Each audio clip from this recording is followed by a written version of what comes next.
Beterbiev is victorious over Browne. Let's talk. Push the weight and no flex. The live is one in the six. Fit the runner boy, you nigga, no question. You ain't run a motherfucker high stepping. Hey, you never had a big enough weapon. Motherfucker never learned your lesson. I'm a 88 pack nigga. I'm a 88 pack nigga. I mean, day walker, drink blood, trains out, full moon, motherfucker change like a hoe. I'm just a nigga from the hood trying to stack a little cheddar for the money. Drew Titan, Browne on deck. Shout out to the mighty LDBC. It was fun to watch while it lasted. A little something, I guess. Briefly, I'll talk about the card. There's really nothing to talk about. You know, Steve Rolls beat up on, what was this fella's name? Brooker. The ref should be fired. That fight was done 2 rounds prior to him ending it, or Brooker, whatever his name was, quitting. I heard them saying that Steve Rolls, I don't know. I really wasn't paying attention. He hasn't fought since Triple G. He has to be more active. Who cares? You know, Triple G should be more active and fight people we would like to see him fight. This was a guy that y'all said was right along the lines of Marvelous Marvin Hagler, which made me cringe, but whatever. Then they had a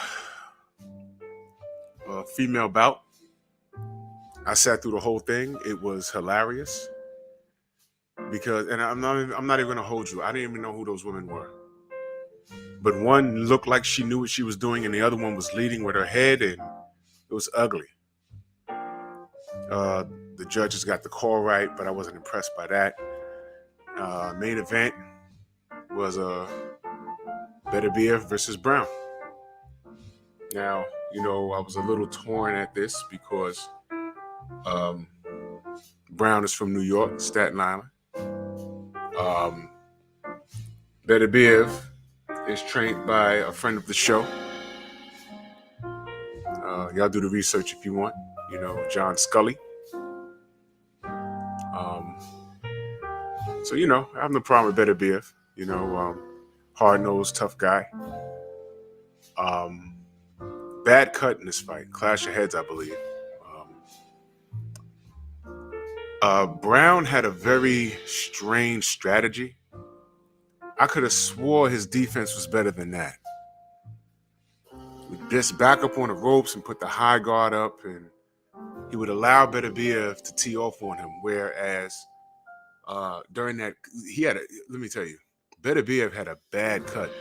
It was along those lines of the cut with oh man, I'm having a memory lapse. Forgive me. It's like 2 a.m. right now. I'm doing this video. You know, Badu Jack. Remember that cut he had? Bad cut. Beterbiev had a cut along those lines in which it wouldn't stop bleeding, man. Apparently it wasn't enough to stop the fight. And if they did stop the fight, that would have been bad. You know what I mean? Because no one wanted to run this back due to a cut. I forget which round it happened in. I believe it was a headbutt. When you get a cut like that, it's in a good spot because the blood wouldn't get into the eye of Beterbiev. It was like in the middle of his forehead. I would have thought that Browne would work the jab, give some more angles, but Beterbiev cut the ring off. And when he cut the ring off, you know, instead of tying Beterbiev up, Browne would put in the high guard. I'm like, is he trying to lose this fight? Well, it don't matter because that's just what he did. And I believe it was round 9. He put him down. And he just stayed there. And the ref said 10, and, you know, it's whatever, man. I mean, I just think that I hate to say it, I think he gave up. That's just my opinion. Could be wrong. I mean, you guys watch it for yourself. But I think the way it looked to me, it looked like he just waved the white flag. Gave up. Now, y'all saw it. I thought that Browne would give, I thought that he would provide a better look, especially with a cut like that. I really believe that he would, work that jab, put it on his forehead, give some angles, and actually do something, but, he just didn't do it. So, let me ask you a question. What do you want to see next in 175? He's undefeated. Dimitri Bivol is undefeated. These guys can fight each other. But I got the strong suspicion that the reason why these guys aren't fighting each other in the last, 2 years or so, almost 2 years, Bivol and Beterbiev, is because they're waiting on that Canelo call. Bivol got the call, if you remember. He played with it. Canelo played with it. And, he said, F it, I'm going to go back and fight Caleb Plant. But that was odd. Because when we spoke to John Scully said, man, look, we're waiting for Canelo to call us. And he never did. Is Beterbiev more of a threat than Bivol? Well, we could say Bivol. We could ask the same thing about Bivol because he didn't take that fight. Did Beterbiev look like a world beater tonight? That was steamroll Canelo. There's a lot of people out there that'll say no. Make the call, but the joke's on Bivol and Beterbiev because now, and I'm not saying that in a disrespectful way, I'm saying the joke's on them. They may as well go ahead and fight each other, is what I'm saying. And I'm not being disrespectful. I'm saying, when I say the joke's on them, what I'm saying is Canelo said, forget light heavyweight, I'm going all the way to cruiser to fight a cruiserweight that you guys have never even heard of. And he's flirting with Alexander Usyk. He's flirting with him. And I'm telling you guys right now, I'm going to be speaking about it a lot more. That Bridger weight, what is that, from 200 to 224? I'm telling you guys, that's made for Canelo Alvarez. I'm telling you, he's going to end up there. Don't look for him to fight anybody of note. Don't look for him to do it.